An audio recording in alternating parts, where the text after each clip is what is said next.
of your mind. هلو سلام و صد سلام به عزیزهای دل، گلهای قشنگ توی خونه، پسرای گل و نمونه. امیدوارم که حرفایی که امروز میخوایم بزنیم یادتون بمونه. حالتون چطوره؟ آقا شرمنده، من یه چند ساعت باید به استریم اضافه کنم، یه 2 ساعت کنم باید به استریم اضافه کنم. الان ساعت 5، یه 3 ساعت باید به استریم اضافه کنم احتمالاً، یا شاید هم اضافه نمی کنم. اگر دونیت شدیم نشدیم هم که دیگه استاپ دیگه. ولی کلی خوش اومدید. امیدوارم که درجه یک چطوری مشی تیوی، چطوری دمیلیلی، چطوری کابا، چطوری زهرا خوش اومدین. امیدوارم که حالتون عالی باشه. بذار من یه دقیقه، ما همچنان چیزو تموم نکردیم، آلن ویک رو تموم نکردیم و بذار من، ولی آخرین مرحله شیم و تموم میکنیم. اما قبلش میخوام که در مورد یک موضوعی که در حال حاضر دغدغه‌ام شده صحبت کنم. بریم سراغ صحبت کردنامون و رفتم بالا منبرمون که بعدش بتونیم بریم آلن ویک با 4 تا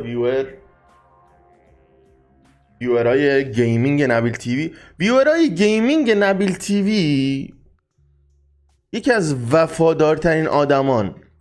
از این ویورا حتما زن بگیرید یا شوهر.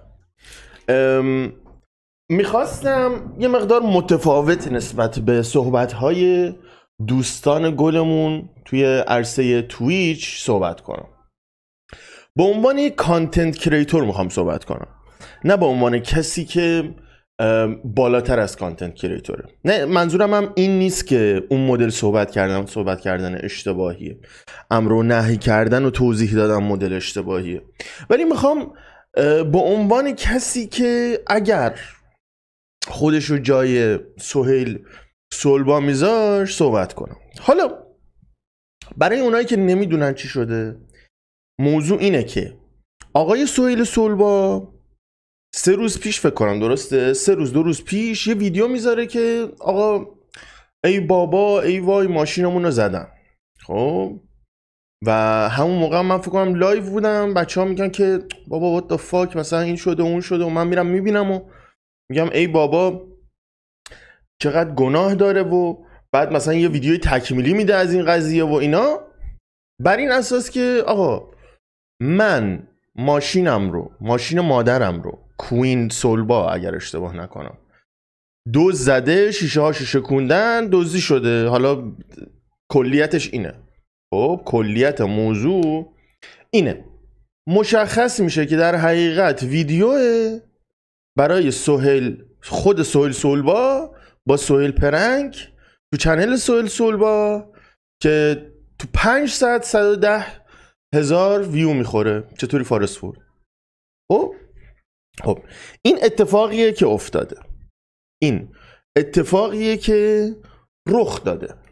حالا من این قضیه رو از 2 منظر میخوام نگاه کنم. یک، بحث خود عرضم به خدمتتون پرنگ کردن، خود محتوای پرنگ کردن چیه، اصلا چه شکلیه، اصلا خوبه بده، نظرم در موردش چیه، و در مورد رفتار خود آقای سهیل سولبا. مهمترین اونه. ولی خب اینجا برای اینکه یه پیش زمینه‌ای وجود داشته باشه، در موردش این شکلی هم می‌خوایم صحبت کنیم. یه مقدارم اگر دارید می‌بینید از اون کلک خارج شدن، برای اینه که 1% یا 2% ممکنه این حرفا بره یه جایی که کسی زیاد مدل صحبت کردن منو نمیدونه. خب پرنگ کردن همون جوری که خیلیا نظر موافق دارن نسبت به این موضوع، که پرنگ کردن زیاد کانتنت جالبی نیست. چرا؟ چند تا مشکل اصلی داره. یک، پرنگ کردن ریسک آسیب روانی داره. خب یا حتی فیزیکی تو بعضی مواقع. ما حتی میریم ویدیوهای مثلا سهیل پرنگ رو میبینیم که سهیل پرنگ مثلا داره کتک میخوره، مثلا الیستوری کتک میخوره، خب یا مثلا خیلی گسترده تر تو جای دیگه دنیا مثل آمریکا یارو رو پرنگ میکنن، تفنگو در میاره یکی رو میزنه. مثالهاش هم بوده. کافیه یه چت جی پی تی بزنید میتونید ببینید دست ما رو. مورد بعدی اینا رو دارم میگم، باز هم میگم به عنوان کسی که میخواد پرنگ کار کنه، به عنوان یک تولید کننده محتوا میخوام صحبت کنم. من اگر بخوام فردا شروع کنم تو اهواز پرنگ کردن این و اون، اینها رو در نظر میگیرم، اینها رو برای خودم در نظر میگیرم، یه لیست خوبها بدها مینویسم، اینا رو در نظر میگیرم. لیست بدهاشو میخوام بگم الان، لیست خوبهاش هم میگم. شکایت قانونی ممکنه از من بشه، احتمالش کاملا وجود داره، با اینکه احتمالش کمه ولی شکایت قانونی وجود داره. همونطور که حتی سهیل پرنگ هم شده، حتی خیلی وقتا دیدیم کسایی که پرنگ میکردن یه بنده خدایی آهناله میکرد تو گوش مردم گرفتنش. این جزو ریسکاشه. من الان فردا پاشم برم تو اهواز با تخم مرغ بزنم تو سر یکی بگم حاجی فکر کردم هوا گرمه نیمرو میشه، یارو میتونه بره از من شکایت کنه. من خودم اگر کسی با من این کارو بکنه ازش شکایت میکنم. حقیقتا من اصلا منتظرم منو تو خیابون ببینه یکی، خب یه دلغک بازی در بیاره بگه داداش میبخشی، بگم نه نمیبخشم، اسم تو بگو میخوام برم شکایت کنم. اصلا منتظر این موضوعم. چرا؟ توضیح میدم. مورد سوم، مورد اول و دوم گفتیم از ریسکاش. مورد سوم، من به عنوان کانتنت کریتور میام نگاه میکنم که اوکی، پس من اگر میخوام یه جوری رفتار کنم که عرضم به خدمت شما ریسک نداشته باشه واسه کسی، یه دفعه رو دستم یکی سکته نکنه، یکی تراماهاش زنده نشه، خب از اون طرفم شکایت قانونی نباشه، از اون طرفم لوس نباشه دیگه. خب من که نمیتونم برم تو خیابون با مثلا امیر رایت بشه بگم امیر رایت از من فیلم بگیر، بعد مثلا یه دفعه پشت یه پیرمرد بگم بو، بعد مثلا پیرمرد میگه خب حالت بده چی داری میگی مثلا. خب این کارم که نمیتونم بکنم، هیچکی نگاه نمیکنه قطعا. خب هیچکی نگاه نمیکنه. مخاطب در مورد مخاطبش هم قرار صحبت کنیم. مخاطب پرنگ بین، مخاطب اینو دوست نداره، نمیپذیره، چیز اکستریم میخواد، چیز گنده و بزرگ و با داد و دعوا و دراما و این چیزا رو دوست داره. خب پس من این کارو نمیتونم بکنم. چی کار میتونم بکنم؟ مثل خیلی از کسایی که تو ایران هم این کارو کردن، پرنگ فیک انجام بدم، برم با رفیقام واسه 4 تا آدم که همیشه هستن، حاجی من زنمو پرنگ کردم، نمونه اصلیش فرهاد ایکس ری مثلا، که همه میدونن فیکه. و اتفاقی که برای من به عنوان کانتنت کریتور میفته چیه؟ اعتماد مخاطب از من دور میشه. من به عنوان یک تولید کننده محتوا میام میگم که اوکی، آیا ارزشش رو داره که من پاشم همچین محتوایی تولید کنم؟ ارزش مالیشو داره؟ برآورد مالیش آنقدر خوب هست که من اعتماد مخاطبم رو بسوزونم؟ برای من نداره. برای خیلی ها شاید داشته باشه. آدم ها سیاست های مختلفی دارن، زندگی مختلفی دارن، احتیاجات مختلفی دارن و ارزش های مختلفی دارن. شاید یکی واسهش مخاطب ارزش اصلا نیست، اصلا میگه به من چه، مخاطب مگه پیش خونه منه، من فقط ننه بابام واسم مهمن، ننه بابام واسم مهمن، ما بقیش واسم مهم نیست، دنیا اصلا به یه ورمه. خب این از این. مورد بعدیش هم که اگر خیلی اگزاجره باشه، اگر خیلی گنده، چطوری کریشن خوبی؟ اگر خیلی گنده باشه این داستان، عرضم به خدمتتون ممکنه دوچار سانسور هم بشم. یعنی گیریم که فیلتر آدم ها رو رکت کردم، همه بهم گفتن آفرین داداش، ایول مثلا عجب پرنکی بود. بعد مثلا دولت هم بهم بگه که داداش ما کاریت نداریم، بهت افتخار میکنیم، تو امید ملی مایی. خب میرم تو یوتیوب، یه دفعه یوتیوب کیشو میزنه تو فرق سرم، میگه که داداش ببین، ببخشید فوش یوتیوب یه دفعه من میگه که داداش ببین این ویدیو اصلا مخالف قوانین ماه، مثلا تو خیلی کشورها این کاری که داری میکنی جرمه، من نمیذارم ویدیو تو. خب و ممکنه هم بذاره. اگر همه اینها رد شد، من به این نگاه میکنم که آقا آیا ارزش دارن این مخاطب هایی که من دارم جمع میکنم؟ واقعا مخاطب هایی که دارم جمع میکنم ارزش دارن یا ارزش ندارن؟ این حرف رو زدن خیلی ممکنه این حرفی که الان میخوام بزنم حرفیه که ممکنه من خیلی آدم بدی جلوه بده، ولی حقیقته. مخاطب هایی که از دیدن پرنک به صورت، میخوام جمله بندیم درست باشه که فردا تغییرش ندم، مخاطب هایی که on the daily basis هر روز فن پرنک کردنن و فن دیدن پرنکن، تا یه حدود قابل توجهی سادیسم دارن به نظر من. یعنی کسی که پا میشه میره دارک وب، میره رد روم، ویدیوهای آنچنان درب و داغون از چه میدونم تیکه تیکه کردن اینو سلاخی کردن اون میبینه، احتمال زیاد از پرنک خوشش میاد. نه اینکه بگم کسایی که پرنک خوششون میاد تا اون حد اکستریم سادیسم دوست دارن، ولی نه، میگم احتمالاً اونی که اونجا میره از پرنک خوشش میاد. چرا؟ پرنک در نهایت اذیت کردن دیگران دیگه، بیشتر از این که نیست. تهش اینه، پرنک کردن یعنی من میرم یک کاری رو که اکستریمه و بزرگه انجام میدم که یک ریاکشن بلند و صدادار و قابل توجه از یک مخاطب معمولی بگیرم، از کسی که عرضم به خدمت شما یک انسان معمولیه تو خیابونه این ور اون ور، شاید هم از مثلا یک آدم معروف، ولی کلیتش اینه که اگر ما بخوایم همه اینا رو بذاریم تو یک جمله خیلی ساده، مختصر، مفید توضیح بدیم درباره‌اش، میشه چی؟ پرنک کردن فرقی با مردم آزاری نداره، فرقی با اذیت و آزار دیگران نداره. ما لذت میبریم از این که اینو ببینیم. و خیلی اتفاقات افتاده تو سطح دنیا که پرنک به بدترین شکل ممکن تموم شده. خب مثلا 2021 یه دونه یوتیوبر بود، خودش و رفیقاش، کوین اولی، خودش و رفیقاش پا میشن تو آمریکا، ماسک میزنن، تفنگ اسباب بازی میگیرن، یکی رو میترسونن، یارو از قضا تفنگ تو جیبشه، جدی میگیره موضوع رو، تق تق یکی از اینا رو میکشه.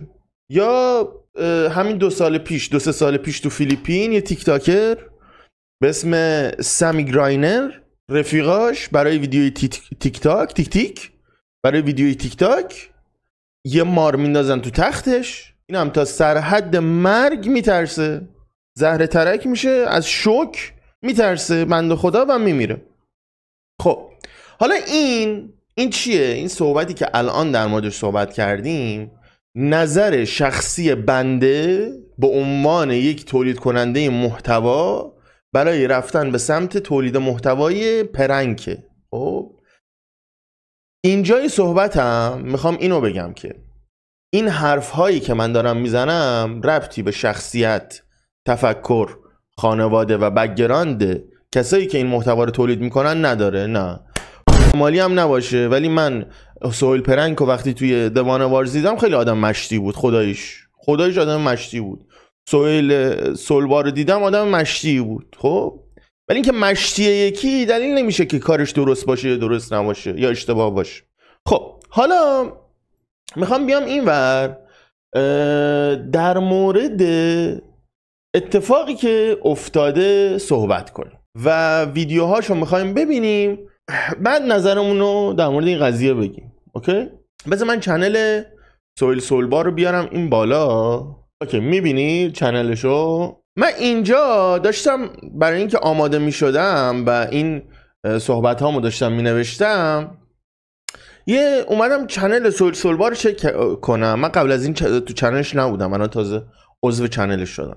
خب اینو دیدم، سلام چشمای من، این چند وقت که نبودیم درگیر کمر کینگ بودم. البته فکر میکردم که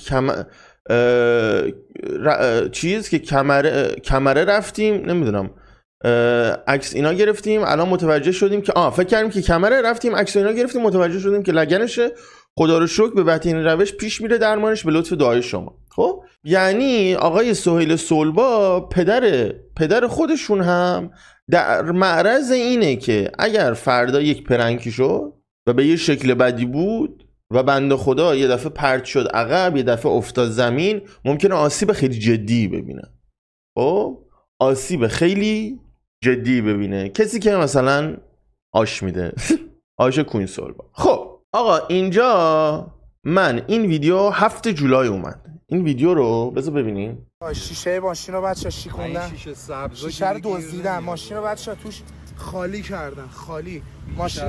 ماشین کوین صلبا بود. ماشین کوین صلبا بود، ماشین رو توش خالی کردن. بی‌شرفا. کاملا جدیه دیگه. اگه من این یه دونه ویدیو رو میدیدم خب اعتماد میکردم به کسی که دوستش دارم، به تولید کننده محتوای مورد علاقم اعتماد میکردم. 4000 عرضم به خدمتتون 380 نفر ناراحت بودن اتلیست. خب 4380 نفر اتلیست ناراحت بودن. خب خیلی هم ممکن اصلا ریاکشن هم نزنن، ولی ریاکشن این آدماست بود. ریاکشن این آدما 4000 خورده این نفر ناراحتن. این حداقل ها مینیمم. این که اینجا نیست. خب بعد شوک خبری میشه این موضوع، میره تو رسانه ها، میره توی چنل های این و اون. خب می‌نویسه که آقا شیشه ماشین کوین صلبا، امیر مهدی هم تو ماشین بوده. بعد این 7 جولای، یعنی چی؟ یعنی روز 7 این ویدیو میاد. 2 روز بعدش یه فیلم به دستم رسیده از شیکوندن ماشین. 9 جولای بیایید بذارم براتون.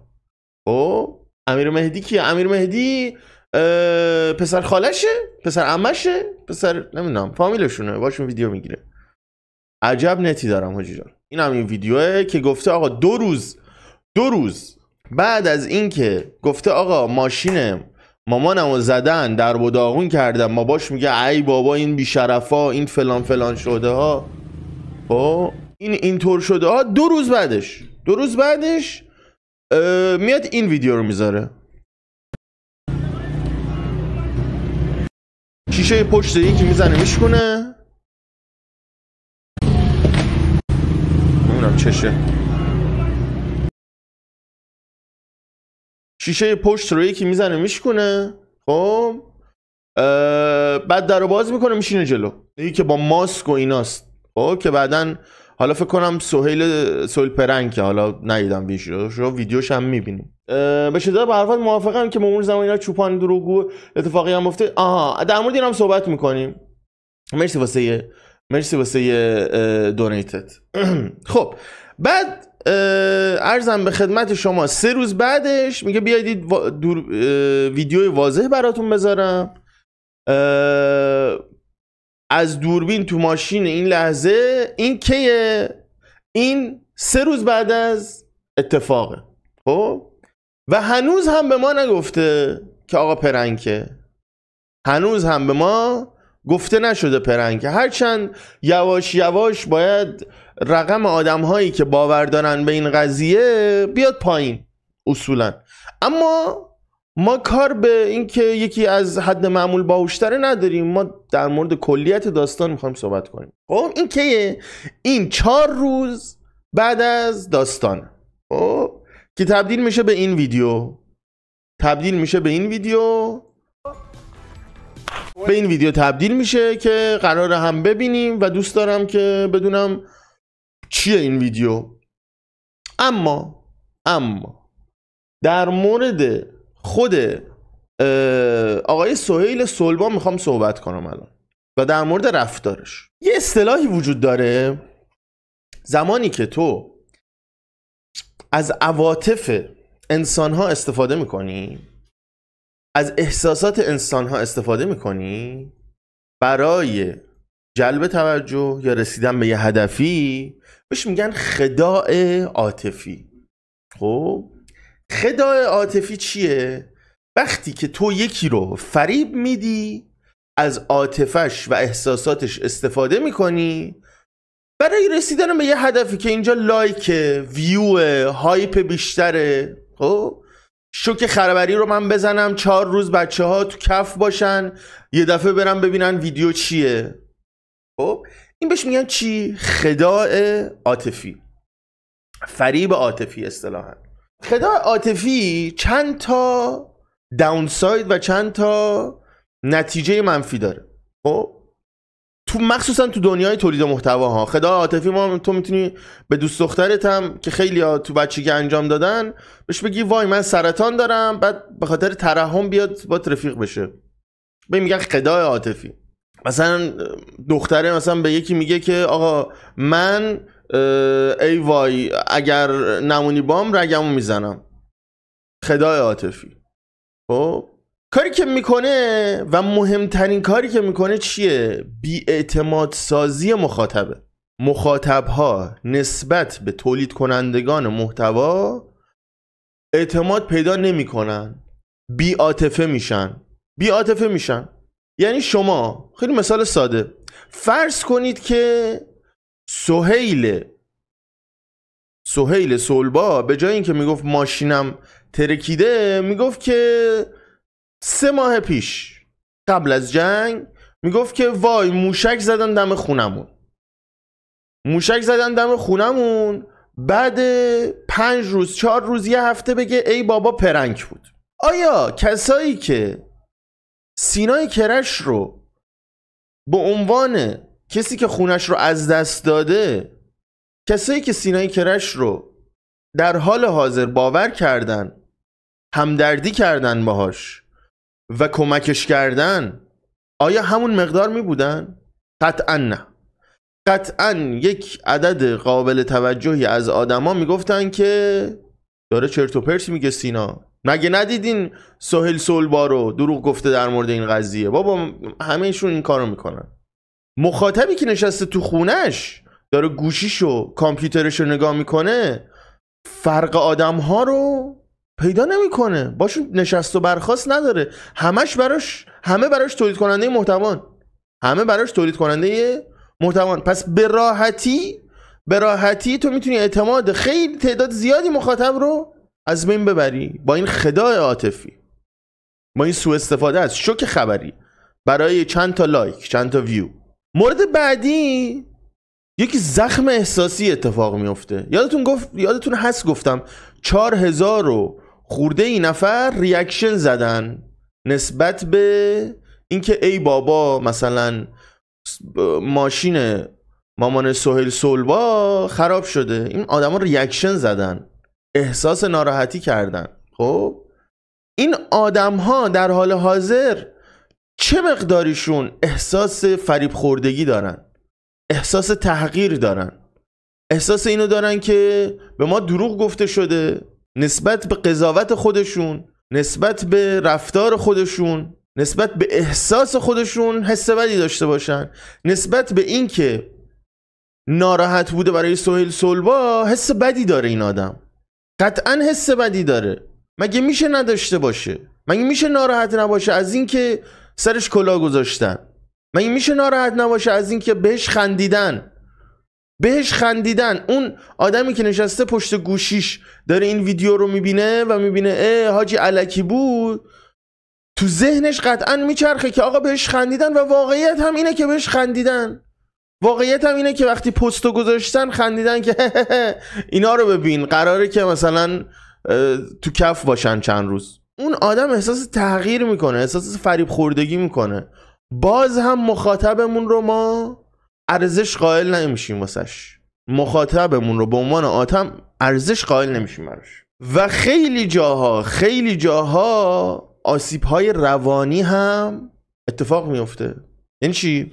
یعنی یک کسی که تراما داره از این داستان، یک کسی که بچه بوده 8 سالش بوده 9 سالش بوده نشسته بوده توی ماشین و این اتفاق دقیقاً واسش افتاده، مامانش رفته داروخونه، ماشینو میزنن، شیشه هاشو میشکنن، میان تو ماشین رو میندازن، بچه رو میندازن بیرون یا هر چیزی، یا اتفاقات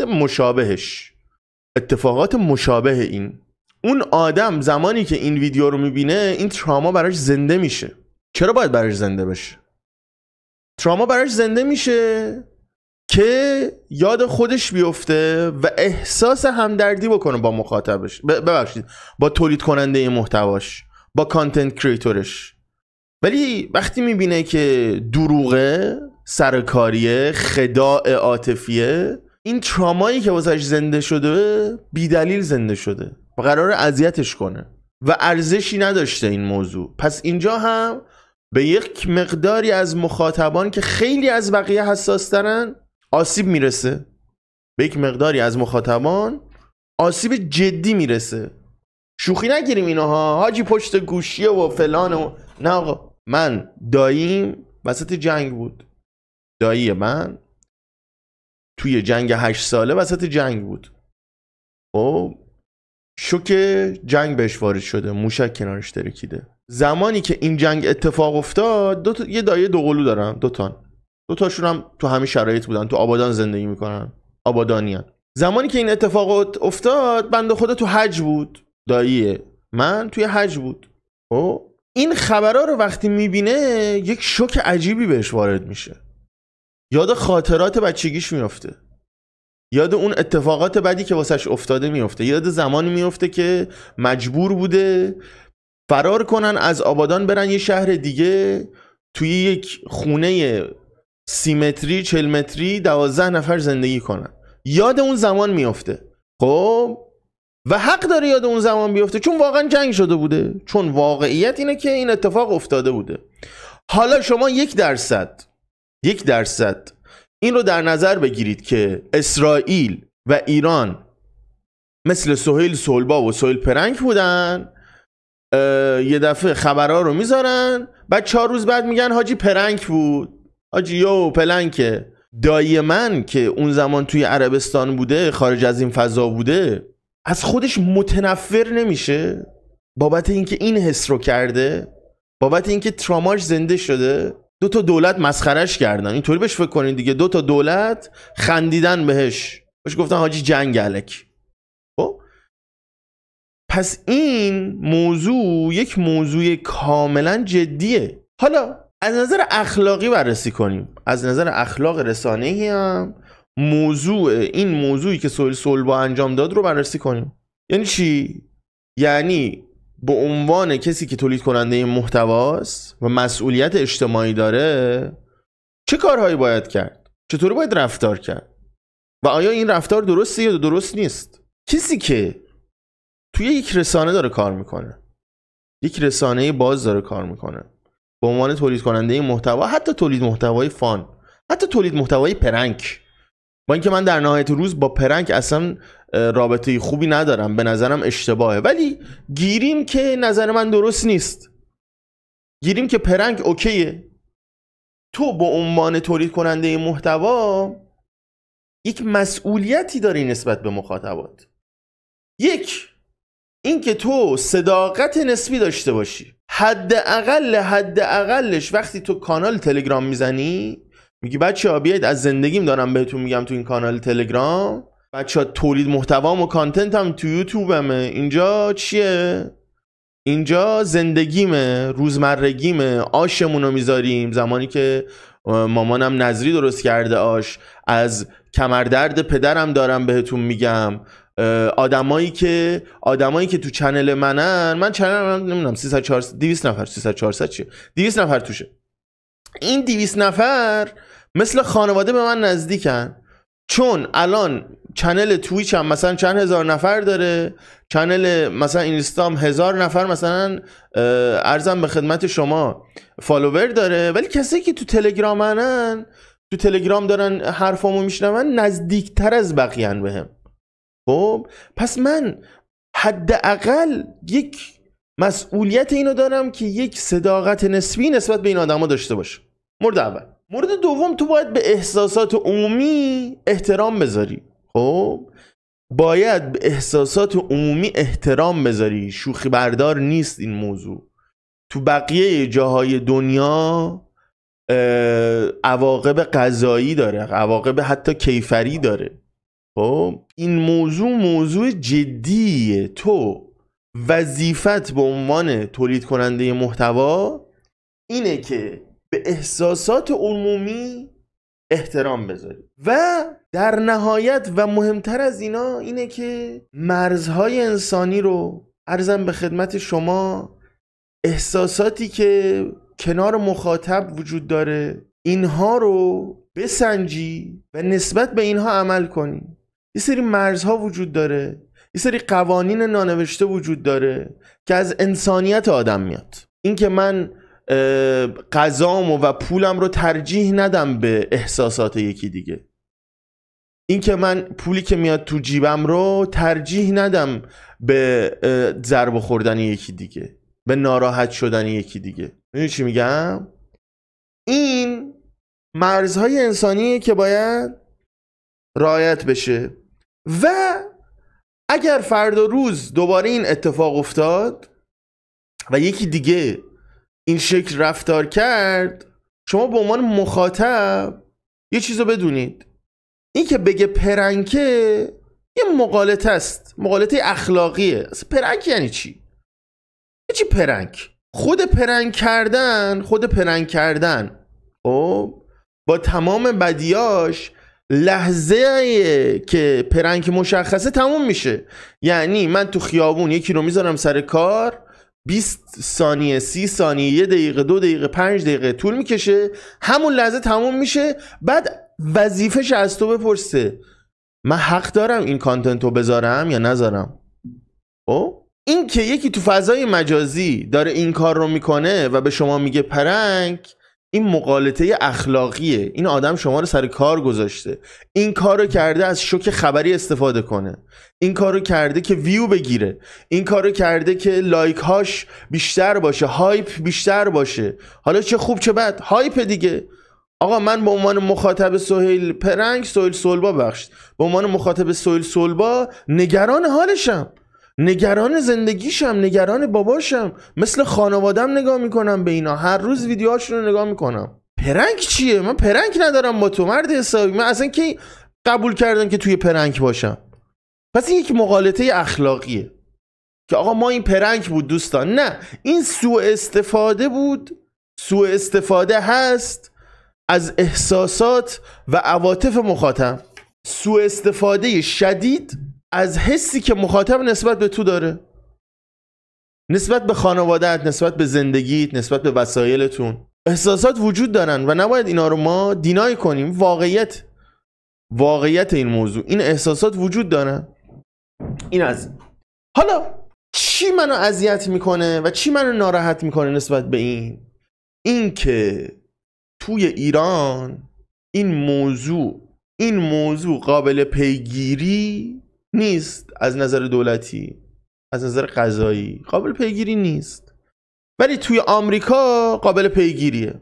خب من رفتم دیشب نشستم در مورد کشورهای مختلفشون و سنتنس یا عرضم به خدمتتون مقدار حبس یا مقدار بیانه چیه؟ مجازاتی که در قبال این رفتار دارن کشورهای مختلف چیه؟ در مقابل چی؟ در مقابل دروغ جدی گفتن، سر کار گذاشتن مخاطب، سوء استفاده از احساساتش. یک دولت وظیفه داره نسبت به احساسات ملتش اکت کنه، رفتار کنه، وظیفه‌شه یک دولت. خب زمانی که مثلا یک دولت داره برای هرج و مرج مثلا جنگ داره میاد، ارزم به خدمت شما، اینترنت رو قطع میکنه، پس نسبت به بقیه چیزها هم وظیفه داره. خب میخوایم بررسی کنیم که فرق ایران با بقیه جاها چیه توی این موضوع، چه تفاوتی وجود داره و چقدر جدی گرفته میشه این موضوع. زمانی که شما توی آمریکا به صورت جدی به مخاطب دروغ بگی من خیلی مریضی شدید دارم، بگی من خودکشی کردم به صورت جعلی، بگی من اموالم و خونم و نمیدونم فلانم رو خرابکاری کردن، خب 2 تا 20 سال ممکنه حکم بخوره به شما که حبس داشته باشی جدا از جریمه مالی. 2 تا 20 سال که بهش میگن سواتینگ. به این موضوع توی آمریکا میگن سواتینگ. توی بریتانیا بهش میگن Malicious Communication Act. 2 سال حبس داره، حداقل 2 سال حبس داره. خب فرانسه 5 سال حبس داره، آلمان 3 سال حبس داره، ژاپن 3 سال حبس داره. ایران اگر موضوع مسائل ملی نباشه، مسائل سیاسی نباشه، جریمه نقدی داره که اگر پیگیری بشه چند ماهی حبس. اگر خیلی جدی باشه که معمولا هم جدی نیست و بیشتر همون مربوط به مسائل سیاسی و مسائل ملی و امنیت ملی. در کل نتیجه گیری، کاری که آقای سهیل عرضم به خدمت شما سلوا کرد طبق توضیحاتی که دادم به نظرم این کار اشتباه، چه برای مخاطب، چه به عنوان تولید کننده محتوا و چه به عنوان یک انسان معمولی و ساده است. به عنوان یک انسان و معمولی و ساده این کار کاملا اشتباهیه، کاریه که آسیب جدی داره. چرا در موردش داریم صحبت میکنیم؟ چون آسیب جدی داره، آسیب به مخاطب میزنه، آسیب به کامیونیتی میزنه، آسیب به تولید کنندگان محتوا میزنه. من فردا ماشینمو تو خیابون زدن، شیشه هاشو شکوندن، کسایی که با من همدردی میکنن خیلی کمترن، قطعا خیلی کمترن. خود سهیل سلبا فردا ماشینشو زدن، شکوندن، در داغونش کردن، کسایی که بهش اعتماد دارن خیلی کمترن. حتی بهش اعتماد داشته باشن، حتی دیگه بهش اعتماد داشته باشن و باور کنن، باز هم واسهش تره خورد نمیکنن. میگن فلانی تویی که واسه یه ویدیوت ما رو گذاشتی سر کار، از احساساتمون استفاده کردی، الان حقته. نه اینکه من میگم مخاطب ممکنه اینو بگی حقته، آقا الان حقته، اتفاقی داره میفته سرت، من سر کار گذاشتی، کارمات بود. این چیه؟ این چیه؟ این پیامد اشتباه، پیامد این موضوعه، پیامد این موضوعه. نه رو تنها رو سهیل سلبا، بلکه روی آدم‌های دیگه هم تأثیر میذاره، روی آدم‌های دیگه هم تأثیر میذاره، رو من تأثیر میذاره، رو مخاطب معمولی تأثیر میذاره. چون این مخاطبایی که دارن این فضا رو نگاه میکنن مخاطب‌های چی هن؟ مشترکن، مخاطبای مشترک. میخوایم الان بشینیم ویدیوشو ببینیم و در موردش نظر بدیم و آیا واقعا ارزشش رو داشته؟ به نظرتون، به نظر شما ارزشش رو داشته اینطوری از مخاطب سوء استفاده بشه؟ به نظر من که نداشته، واقعا شخصا به نظرم نداشته. ولی ببینیم چه خبره. دوباره هم میخوام اینو بگم که خیلی بعیده البته این ویدیو مثلا ضبط بشه یا جای استفاده بشه. بیشتر برای مخاطبای خودم دارم این قضیه رو باز میکنم و در موردش صحبت میکنم. اما اگر هم جای استفاده شد این ویدیو و جایی در موردش صحبت شد، بدانید و آگاه باشید من دارم در مورد این رفتار صحبت میکنم، در مورد این اکت دارم صحبت میکنم. کاری به زندگی شخصی، کاری به سهیل سلبا، کاری به دنیایی که توشونن، اصلا کاری به اینا ندارم. چه سهیل سلبا بود، چه رفیقای خودم بود، سینا کرش فردا این کارو میکرد، من در موردش صحبت میکردم، هر کی بود در موردش صحبت میکردم. میخوام از اینجا مشخص باشه این موضوع. نبیل تو با خود پرنگ کار پرنگ ناراحتی یا کار سهیل سلبا؟ من در مورد خود پرنگ اوله، من این استریم رو هم چیز میکنم، پابلیش میکنم، میتونید برید ببینید. من اولش در مورد کار سهیل پرنگ صحبت کردم، در مورد کل پرنگ کردن صحبت کردم، خب، و اینکه چه نظری در موردش دارم صحبت کردم، خب، و بعد در مورد رفتار سهیل سلبا صحبت کردم. خود پرنگ کردن هست، خب، و برای بعضی آدم ها قابل قبوله الان، ولی این رفتاری که سهیل سلبا انجام داد حتی تو دنیای پرنگ کردن هم قابل قبول نیست، چون پرنگ نیست، خب، چون اسم پرنگ گذاشتن روش اسم اشتباهیه. حاجی نمیتونی من یکی دیگر رو چاقو بزنم بعد بشه حاجی پرنگ بود، نمیشه که. هر چیزی اسم خودشو داره. این پرنگ کردن نیست، این سوء استفاده از شعور و احساسات مخاطبه. اگر به شما گفتن این پرنگه، بزنید تو سر صورتتون بزنید تو کلتون بگید ای بابا دنیا عجب دنیای بدیه. ویوراشو پرنک نکرده میگی؟ یعنی اصلا پرنک کردن داستانی نیست که مربوط به ویورهاش باشه. پرنک کردن خیلی فرق داره. اگر هم در مورد خود پرنک کردن بخوایم صحبت کنیم خیلی فرق داره، المان‌های متفاوتی داره. پرنک کردن یعنی این که من بخوام از یارو ویدیو بگیرم، ریاکشنشو بگیرم و عرضم به خدمت شما از این ویدیو استفاده کنم.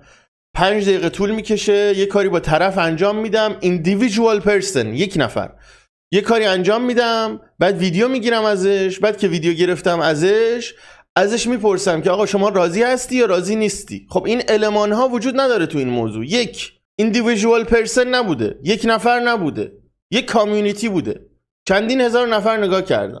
2 دلیلش چی بوده؟ دلیلش این بوده که ریاکشن اینا رو ویدیو بگیره بعد بذاره ویدیوش کنه؟ نه آقا، دلیلش این بوده که از عواطف اینا استفاده کنه برن ویدیو رو ببینن. دلیلش این بوده. 3 اجازه گرفته از این آدما، به این آدما گفت معذرت میخوام، ببخشید من شما رو گذاشتم سر کار؟ آیا به این آدم‌ها گفت من عذر میخوام که اگه کسی ناراحتی قلبی داره، تراما داره، اگر یکی مثل سینا کرش یاد بدبختی‌های خودش میفته، یاد زندگی خودش میفته، دلش میشکنه، آیا از این آدم‌ها عذرخواهی کرد؟ پس نه، پرنک نیستیم. این پرنک نیست. خودمون رو گول نزنیم، مغلطه نکنیم. پرنک یه چیز دیگه است که اون هم درست نیست، ولی یه چیز دیگه است پرنک.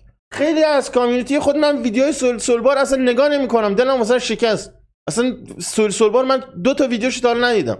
نذارید گولتون بزنن، نذارید با مغلطه کردن گولتون بزنن. از جریان باهوشتر باشید. نه الان تو چنلش هم منت گذاشت که قرار بود خانواده سولبار رو پرنک کنه. همین دیگه آقا. پرنک میگم یک سری المان داره که این هیچ کدوم از المان‌های پرنک رو نداره. آقا برو بریم. این ویدیویی که گرفته شده و تو چنل خود سهیل سولبا بوده. یعنی حالا من نمیدونم یه چنل پلنک چنل پلنک هم نیست. یه کاری کنم همه شد بشه. این ویدیوییه که اومده 12 ژولای اومده و 7 ژولای در مورد این داستان صحبت شده. چند روز بعدش میشه 5 روز بعدش تازه ویدیوش اومده. امروز 5 روز بعدش. تو فکر کن مثلا چقدر خنده‌دار این موضوع که تو بگی این پرنکه. یکی رو تو خیابون پیدا کنی، خب بعد مثلا بترسونیش، تفنگو بگیری رو سرش، بعد چند تا تیر هوایی بزنی، بعد پلیس بیاد تو رو بگیره بره. خب بعد 5 روز بعدش بیاد به تو بگن در خونتو بزنن راستی داداش پرنک بود داستان. چی؟ یعنی چی؟ با فامیلی امروز قراره پرنک بشن. میخوام یه کاری کنم همه شد بشه. پدر و پسر سلام عرض. خیلی خوش اومدید به سبک خود من تو کانال سوی سولبا. دیگه حرف پرنک میشه بعد سوال پرنک رو آقا یه بوس بده. که اینجا من عذرخواهی میکنم. بریم اول پلن باید بریزیم. کل فامیل پرنک کنیم. آره اول باید بریم یه جا پلن هر کدوم بریزیم. بریم اتاق نقشه کشی. بابای من جلسه. خیلی اول این همه زحمت کشیدم تو زندگی.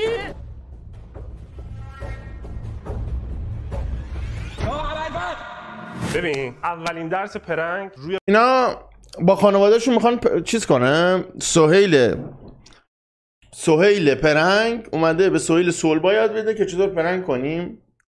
خودی خب یادش نداریم. ما باید تک تک اینا رو عجیب غریب پرنک کنیم. ببین به نظر من امیر مهدی گزینه خیلی خوبیه واسه اون قضیه. برای حرکات انفجاری سن پایین، برای حرکات ملو سن بالا پشت رو می‌خوایم بندازیم پایین امکان داره آقای معلم؟ آره من فکر می‌کنم رو هر کدومشون کردن این موضوع جواب میده. می‌خوای نندازیم؟ چه دیلی دارم؟ این موضوع جواب میده. می‌خوای نندازیم؟ نت منم یکم درب و داغون. این خواستم ویدیو رو ببینم کونم پاره شد. نه از کجا؟ امیر مهدی می‌خوای نندازیم پایین؟ چرا نندازیم؟ الان چیکار آقا سن مخاطب این عزیزان این چند سالشه بچه؟ ایشون مثلا 89 13 سن بگو دیگه. 13 متولد 89 من میدونم هستم. 13 ایشون چند؟ ایشون 80 بهش میخوره. ایشون 50 13 سالشه این بچه. من دلم واسه این بچه هم میسوزه. خب الان اگه هماهنگ شده باشه که هیچی. خب فکر بوده دیگه، سرکاری بوده. مخاطب سهیل سلوا نبودم، ولی مخاطب سهیل سلوا باشم میگم که چه ویدیویی حاجی فیکه دیگه، سرکاریه، اعتمادم از دست میدم. ولی اگر هم نبوده باز این بچه 13 سالشه، این چه رفتاریه؟ نه صبر کن، ایشون از معرفی کنم، ایشون همکلاس بچگیای منه، 59 سال. چرا 2 سال بزرگتره؟ نه رد شده. فرد اول امیر مهدی، فرد دوم حسن هوشمند، سومی فرد بگیر.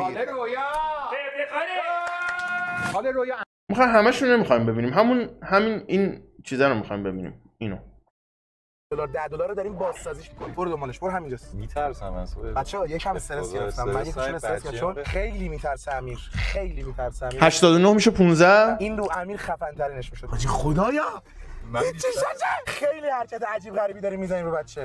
میخوام صرفا این ویدیو رو میخوام ببینم که ببینم آیا نشونه ای از فیک بودنش هست یا نه. اگه نشونه ای از فیک بودنش نباشه که خیلی دیگه ناراحت کننده است این موضوع. اصلا انتظار ندارم، یعنی از سهیل سلوا و پدرش همچین انتظاری ندارم واقعا که به این موضوع فکر نکنن. درنگ چقدر سخته سهیل. خیلی اون بنده خدا دهنه سری خیلی حرکت عجیبیه داره میزنی روش. وای بالاخره داشت امیر اومد. عمو جور نداره ماشینه؟ بزن. آقا ویدیوی تو من به دماغ تو چیزی میگم. من دماغم کوچکترین دماغ تو دنیا. توی ویدیو $1 $5 $10 ما ماشینمون شاهین بود، ولی فونیکس رو برداشتیم که حس 206 رو بده. حس شاهین رو بده. اون موقع چی گفتم؟ گفتی حس 206 رو بده. شاهین به خدا یه قصتم نمیدم. به قرآن یه قصتم دیدی که داری اینو میگی. میراد با من. نه خدا رحم کنه. فقط جواب کنم بابا. یه بچه رو قرار پرنگ کنن یه مقدار.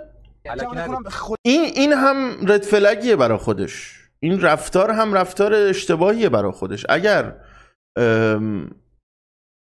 از این استفاده میکنن برای پرنگ، این که خانواده خودشون هم هست توجیه نمیکنه. این که اگر سرکاری و فیک باشه که هیچ، اون دیگه قضاوتش با کامیونیتی خود سهیل سلوا. اگر فیک نیست هم باز رد فلگ بزرگی همچین رفتاری. اگه بچه یکی دیگه بود قبول میکرد آیا همچی چیزی رو؟ فکر نمیکنم. جواد کنم ریو داره؟ نه رو موتور داره جواد کنم. آخ داشت این کارو بدی کردم. کثافت کاری نکن. بابا یه دونه میراندای آبی بگیر. آبی جونم. آره واسه ویدیو نمیتونم داداش کی تموم میشه که. یه دقیقه واسه زنگ بزنم بابا. یه دقیقه وایس. میشه بگیری زود بیای؟ هم یه دقیقه بشین تو ماشین. حواست دوری باشه، دوری تو ماشین. یکم حرف بزنم.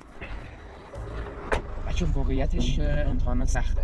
من درس خوندم، این چیز دیگه میخونم، واقعا میخونم. ولی بعضی وقتا طراحان سوال بنده خدا داره در مورد امتحاناتش حرف میزنه و دلم برای این سوخت. دغدغش امتحاناتش، این اصلا نمیدونه دنیا چه شکلیه. دنیا. بچه هستین. یه سوالاتی مخصوصا علوم. بوگیه این؟ بوگی جزء پرنک بوده؟ بوگیه دیگه. کامان دیگه.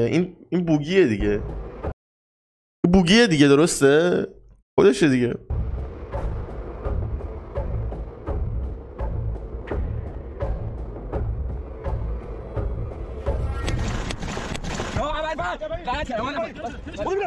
بنده چی غلط کردم؟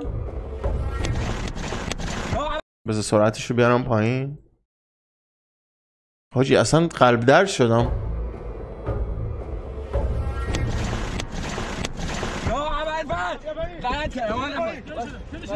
اصلا بچه داریم که چی رو غلط کردم؟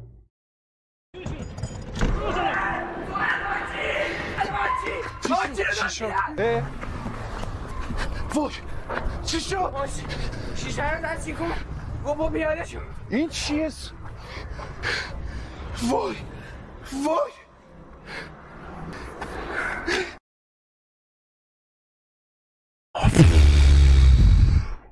چه شیشه رو شکوندن؟ شیشه رو دستی کن. چرا شیشه رو شکوند؟ ها خواست کلید رو باز کنه. اوکی.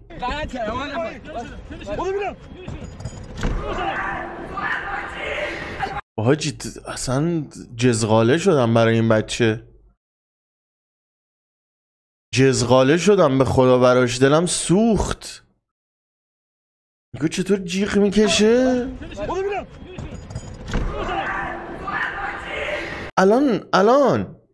الان کدوم مخاطبی میشینه با این عشق میکنه، تخمه میشکنه، عشق میکنه با این؟ کدوم مخاطب؟ اگر این مخاطبی که مخاطب معمولی و عادی این ویدیو رو میبینه، فکر نمیکنم، من تصورم اینه که فکر نمیکنم باش خوش بگذرونه.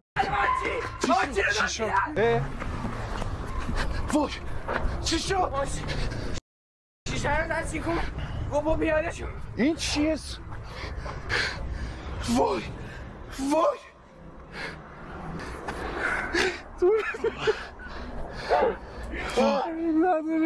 اب نداره امیر. پد سرت کجا رفت؟ کی بود؟ نفر بودن ماست کردن دوتا. بابا خب این تراما واسش ایجاد میشه. این بچهه واسش تراما ایجاد میشه. آقا تراما پرنک نمیفهمه، به خدا پرنک نمیفهمه. این آدم فردا بشینه تو ماشین 2 نفر از کنارش رد بشن، حالش بد میشه، پنیک میشه، نفس تنگی میگیره، استرس میگیره. این آدم فردا مخاطبی که کانتنت کریتوری رو که دوست داره، این آدم کانتنت کریتوری رو که دوست داره رو ببینه، حس بدی پیدا میکنه واسش، یاد خودش میفته. آیا ارزش داره؟ واقعا ارزششو داره؟ تو تراما درست کنی توی ذهن یه بچه به خاطر پول، به خاطر ویو؟ اینقدر ما پولی شدیم تراما درست کنی تو زندگی؟ من کم بدبختی داره آدمی که تو ایران داره زندگی میکنه. 2 نفر آدم دلم سوخت به خدا. اصلا قشنگ ناراحت شدم واسه این. چیکار گفت پیاده شو. من پیاده بشین اینجا چیکار کنید؟ الان این چه حسی پیدا میکنه؟ این 2 نفر بهش بگن حاجی پرنک بود، بهت خندیدیم. خیلی واقعا دوست دارم ریاکشنش بدم. آروم برم دنبال ماشین. نه پیاده میشدم. داره خودشو بلیم میکنه. داره خودشو بلیم میکنه. حالا تو مثلا 2 دقیقه بعد بهش بگو حاجی پرنک بود، درستش میکنه؟ واقعا فکر میکنه این درستش میکنه؟ چند درصد شما اونایی که فکر میکنن این که الان بعد از این که بهش بگن حاجی پرنک بود، این خاطره رو از ذهنش ببره بیرون؟ اونایی که میگن آره یپ بزنن، اونایی که میگن نوپ بزنن، نمیدونم. ولی واقعا چند نفر فکر میکنن که این قرار این خاطره از ذهن این بچه بره بیرون؟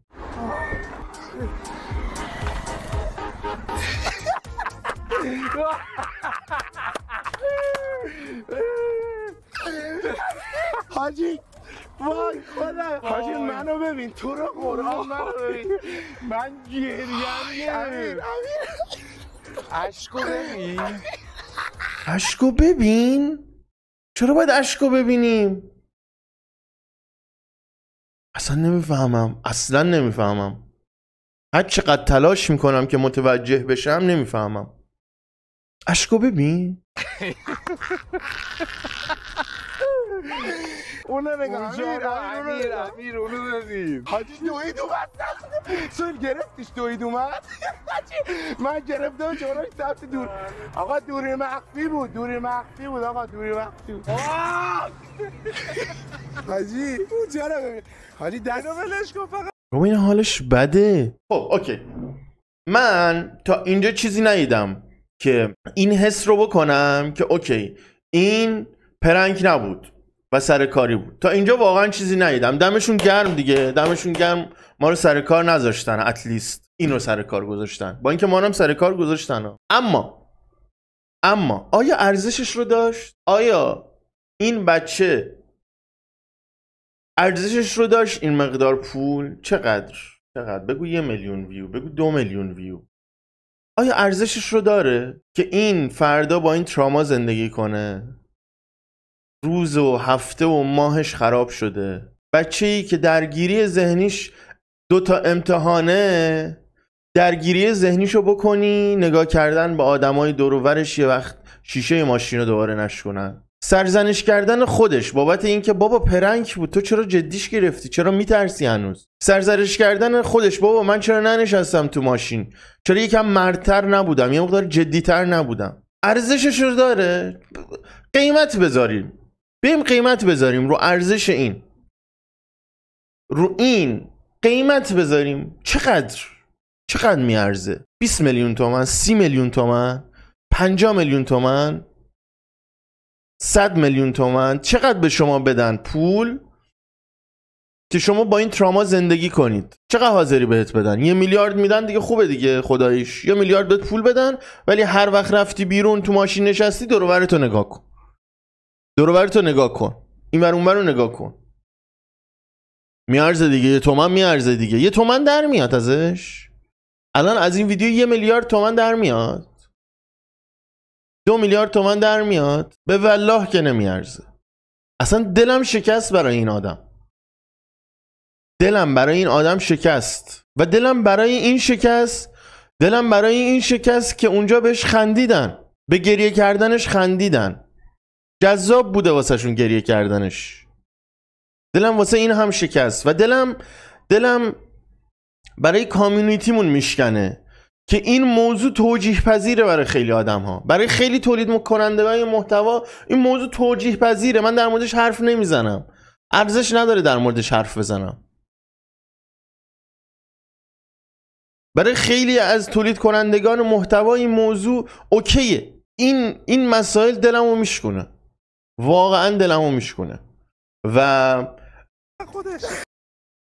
هیچ جوره برام منطقی نیست که یکی این شکلی از مخاطبش، از خانوادهش، از همه چیزش سوء استفاده کنه برای لایک، برای ویو، برای پول. برام منطقی نیست، حقیقتا بهتون میگم اصلا برام منطقی نیست. میفهمم بعضی آدم ها شاید وجود داشته باشن، سادیسم داشته باشن، احساسات بد داشته باشن، صرفا فکر میکردم این آدم ها نباشن. شاید من اشتباه میکردم، اما در نهایت روز برای من ارزش نداره. این اومد جیغ زد، اومد گفت سوال من نمیدونستم چیکار باید بکنم. من داداش کوچیکمو میذارم جاش دیگه. مثلا نزدیکترین کسی که بهم دارم داداشمه، 18 سالشه، تازه این 15 سالشه. این که فکر کنم داداشم قراره کل زندگیش با این تراما زندگی کنه، به قلبم فشار میاره حقیقتا. تو هر چقدر پول بخوای به من بدی، فقط چون دوربین اینجا بود که شد. سوره چه صدایی داد. ببین من بیشتر از اینکه تمرکزم رو پرنگ باشه، تمرکزم این بود بچه نشاشه تو خودش. تمرکزم رو این بود بچه نشاشه تو خودش. تمرکزم رو این بود بچه نشاشه رو خودش. واسه ویدیو باحال‌تره بچه بشاشه تو خودش یا نشاشه؟ کدوم باحال‌تره؟ نمیدونم، چون الیت نیستم توی دنیای یوتیوب، انقدر بالا نیستم، نمیدونم کدومش باحال‌تره. شاید اگه میشاشید تو خودش یوتیوب گیر میداد، گیر نمیداد. مثلا اگه میشاشید تو خودش خیلی عاجی ریلز خوبی میشد، ادیت خوبی میومد روش. نه ادیت خوبی میومد، از این آهنگ گر اینو میذاشتن، یا مثلا حبیبی میذاشتن وقتی داره یه دفعه میشاشه رو خودش، مثلا اون آهنگ ترکیه رو میذارن، باحال میشد فکر کنم. نه ما همش ترسمون این بود که سکته مکته نکنی. قیافش رو نهیدی سویی رو بدم بچه رو بازیرم. نه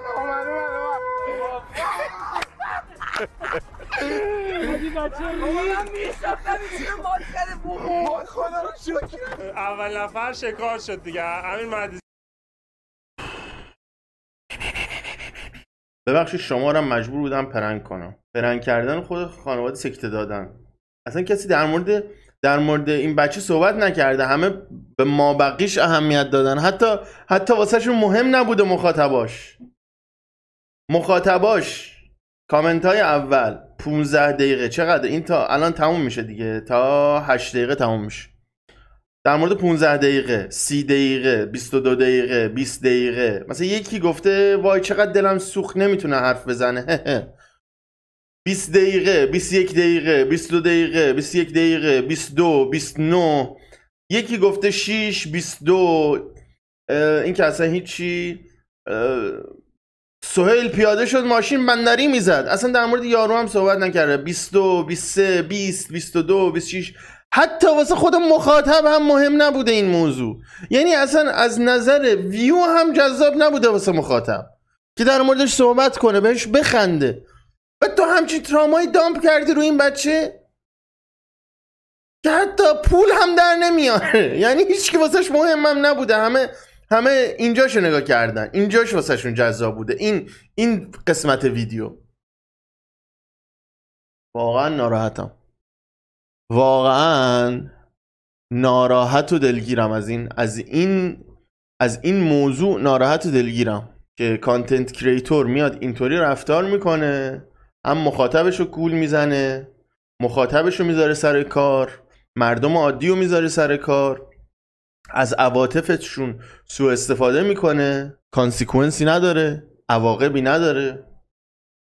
از یک بچه 13 ساله به قول خودش، من نمیدونم 15 دیگه، خودش داره میگه 13، از بچه 13 ساله استفاده میکنه، ترامای بزرگی توی ذهن این آدم ایجاد میکنه، عواقبی نداره، اتفاقی نمیافته. از این ناراحتم، از این که این موضوعات عواقب ندارن ناراحتم. اصلا واسم مهم نیست سهیل سلبا چطور آدمیه، به من چه ربطی داره؟ من چی کارم؟ من چی کارم؟ سهیل سلبا هر مدل آدمی که میخواد باشه از این که این رفتار به صورت اجتماعی عواقب نداره، به صورت قضایی عواقب نداره و حتی بین تولید کنندگان محتوا هم عواقب نداره، یه مقدار ناراحتم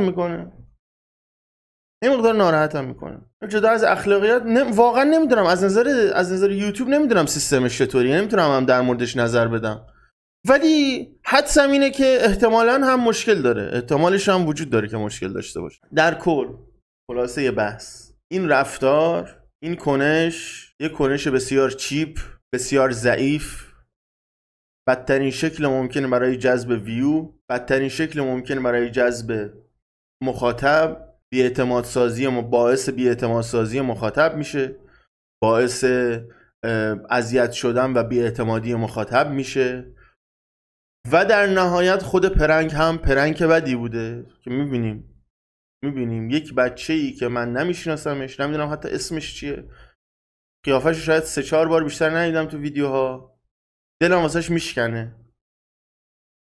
انگار تنها کسی که دلش واسش میشکنه منم و مخاطبای منن.